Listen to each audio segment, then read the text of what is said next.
Hi friends, in this video, I'm going to share with you 5 money moves to transform $1,000 into a blossoming perpetual cash machine that works for you instead of you solely working for money. Curious about what ordinary people can accomplish starting with $1,000 or less? Let's get started.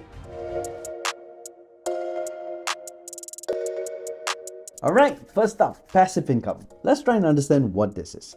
Passive income is money that works for you even while you sleep.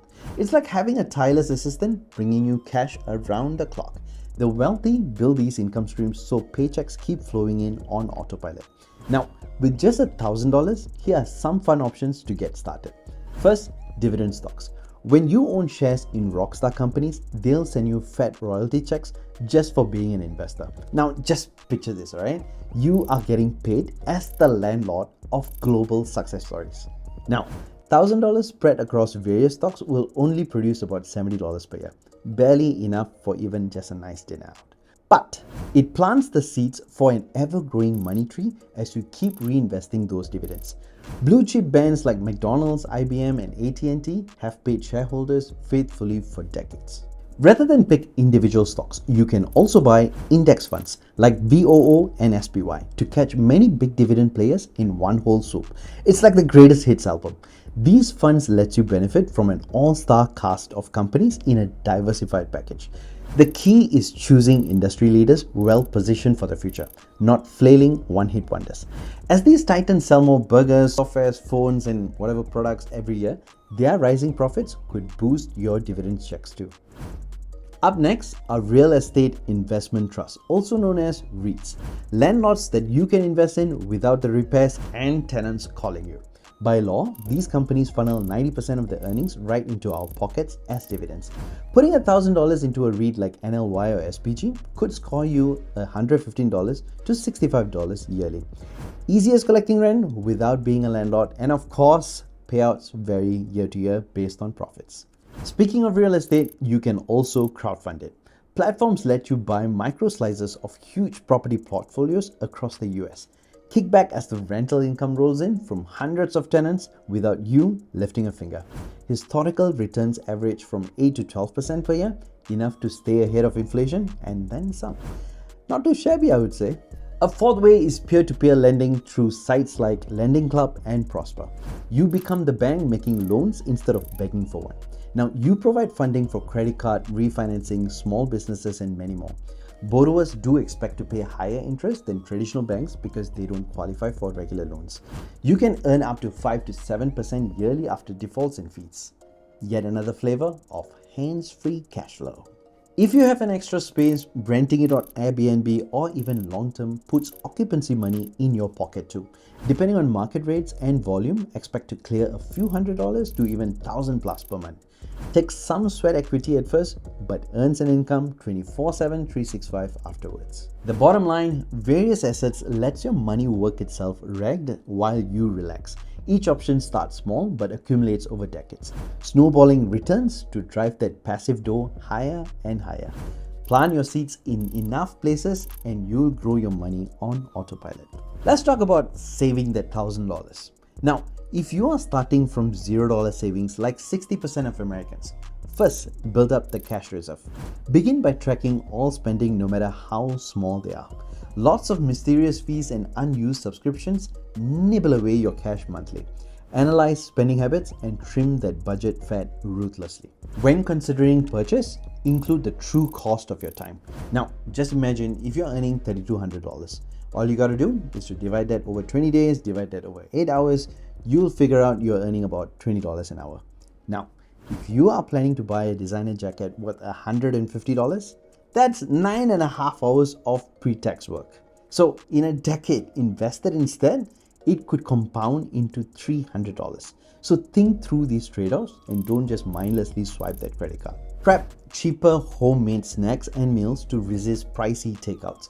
My daily tea just cost me 24 cents per cup and not $3.50 at Starbucks. That's over $1,200 yearly that I save and invest instead.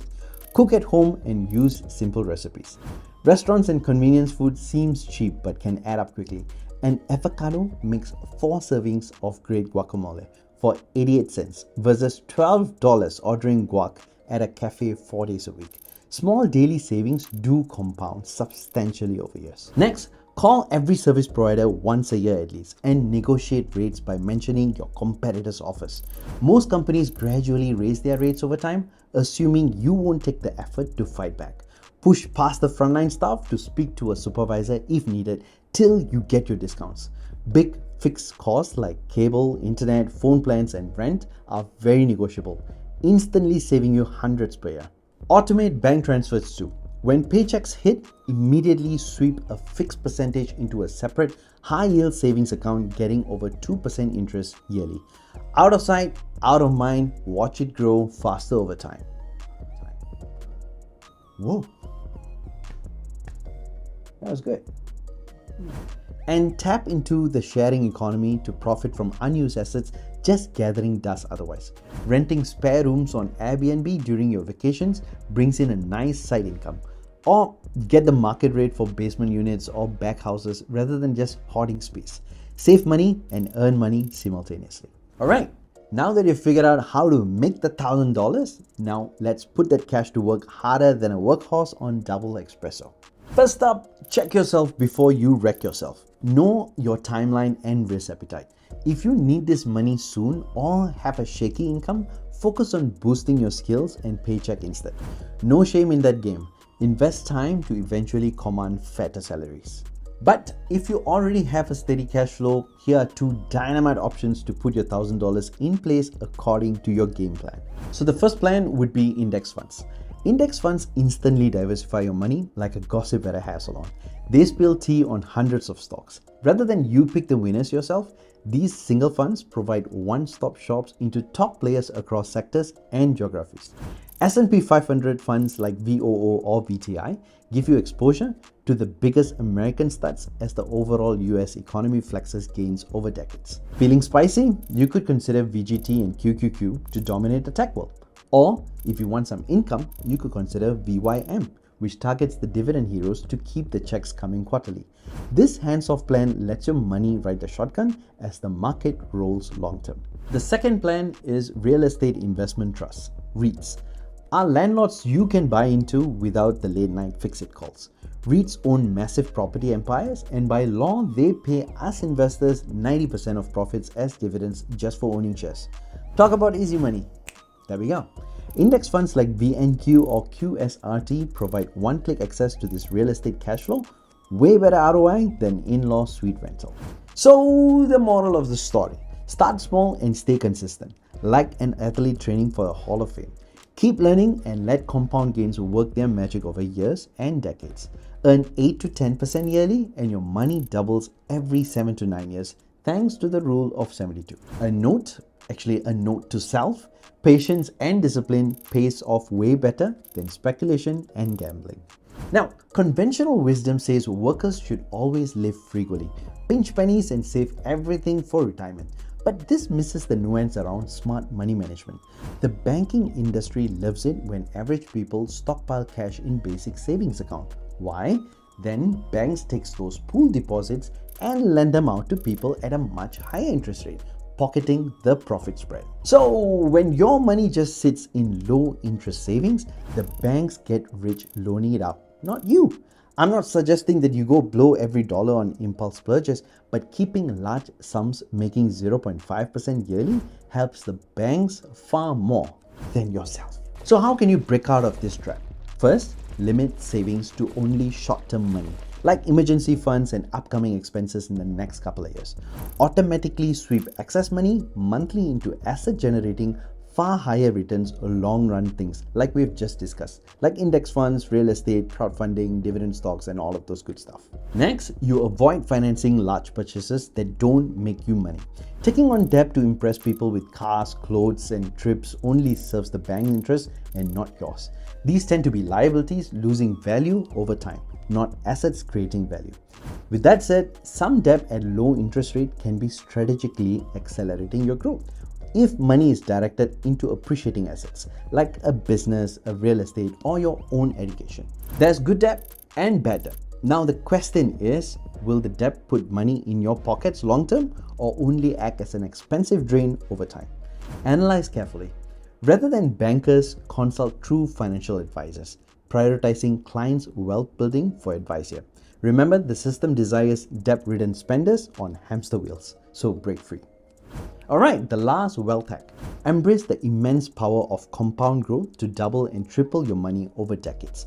Rather than linearly just adding in savings with simple interest, where only your initial deposit earns money, compound interest generates returns on those investment gains too.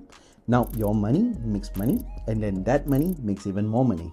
Am I making money sense? Passively just leaving your money invested in stocks or real estate over enough years sees exponential growth through compounding market returns. Historically, stocks gain 8 to 10% yearly and real estate 6 to 8% over extended periods, despite short-term crashes. $1,000 left alone for 35 years at just 8% compounds to over $16,300 even without adding another penny. So do you want to have a dime or 16 grand? This math underlies long-term investing success for retirement and wealth building. Rather than sitting idle, put your money on autopilot as soon as possible. Consistently invest both funds and time over decades. Stay balanced with some enjoyment of life along the way too. As with all videos, I sincerely hope this video helps. If you liked what you're watching, give me a thumbs up, drop me a line in the comments, and subscribe. I'll see you in the next one. Bye.